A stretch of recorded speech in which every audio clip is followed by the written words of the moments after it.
my name is Matthew Andrews, and I've worked at the Harvest for a year and 7 months, I believe.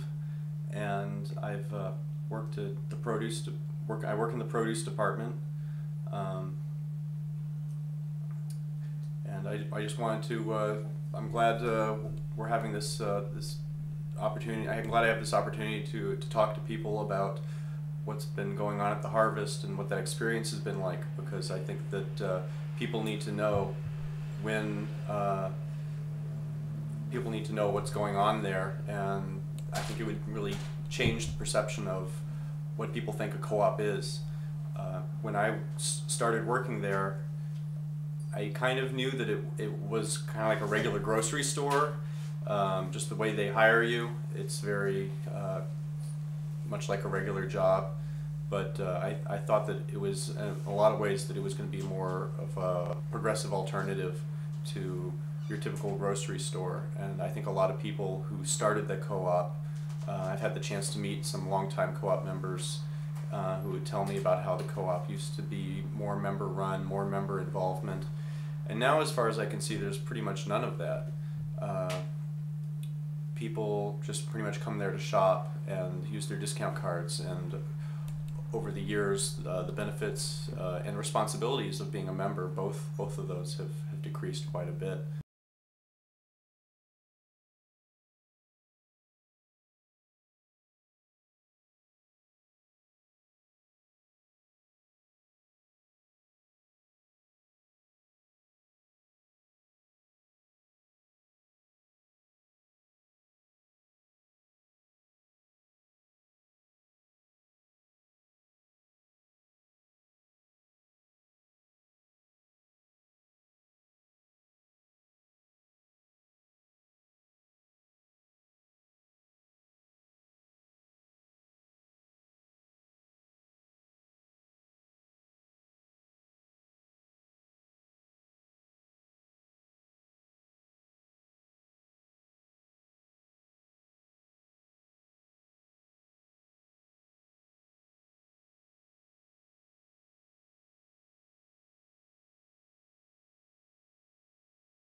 And then there was, in December, an employee who was fired because he had a medical appointment, and he left work and he told management he was leaving, and they agree on this. This isn't just one side of the story, but they agree on the facts. He left for a medical appointment.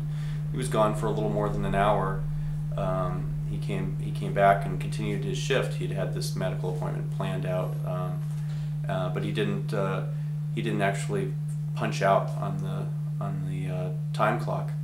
And when management found out about this, and this happens fairly regularly, people forget to punch out for some reason. That's usually just fixed. They can go in and they can change it. And I assume they check it before they cut the checks. They must make sure that the times are correct. But they fired him, and he had been working there. He was the supervisor for the deli. I mean, for the meat department. He was in the meat department as department head for like 4 years, and I think people were really surprised about that. And when people found out the real reason that was given for why he was fired, I think people were even more surprised. But I remember him being somebody who really took a lot of pride in his work, and he was the kind of person who wanted to advocate for his department, and he wanted to do more for his department, and he wanted to see people getting paid fairly.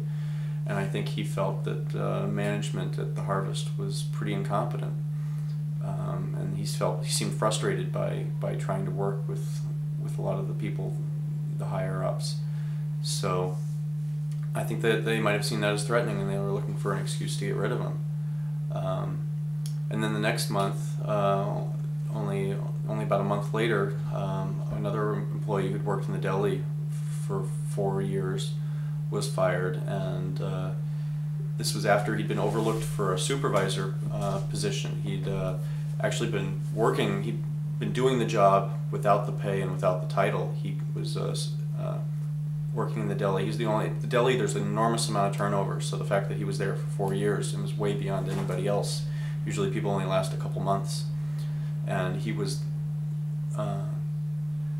he asked, I remember talking to him about it at work, and I said, you've got to ask for that promotion. You shouldn't be doing this work, making the schedules, making the orders, being basically being the deli supervisor without the pay. And he did that. He talked to Mark Cutler, the manager of operations, and they had put out a form to apply for the position. They put out the job announcement, and he said that he filled it out and that he put it in the human resources mailbox and didn't get a reply.